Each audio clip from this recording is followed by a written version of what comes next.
বন্ধুরা এই খেলোয়াড়ের জন্য হেরেছে কেকেআর। রাহানের মুখে ফাঁস হলো আসল কালপ্রিটের নাম। বন্ধুরা আপনারা যদি দেখতে চান কার নাম নিলে রাহানে, তাহলে ভিডিওটি লাস্ট অবধি দেখতে হবে।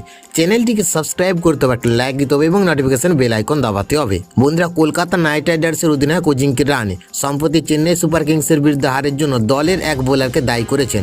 ম্যাচের পর সাংবাদিকদের মুখোমুখি তিনি বললেন, একটা ওভার গোটা ম্যাচের চেহারা বদলে দিতে পারে। তিনি বিশেষভাবে উল্লেখ করেন যে বৈভব আরোরার একটি ওভার 30 রান দিয়েছেন, যা ম্যাচের মোড় ঘুরিয়ে দেয়। রাহানে বলেন, এই ফরম্যাটে এমন ঘটনা ঘটে। বন্ধুরা তবে রাহানে ভালো বোলিং অপশন থাকা সত্ত্বেও তা ব্যবহার করেনি।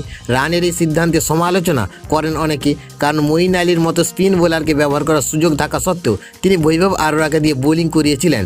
রাহানে জানান, ব্র্যাভিস ও শিবম দুবে খুব ভালো খেলেছে এবং তারা ঝুঁকি নিয়ে ব্যাটিং করে চেন্নাইকে জিততে সাহায্য করেছে। এই ম্যাচে রাহানের কিছু ভুল সিদ্ধান্ত এবং বৈভব আরোরার খারাপ বোলিং কেকেআরের হারের কারণ ছিল।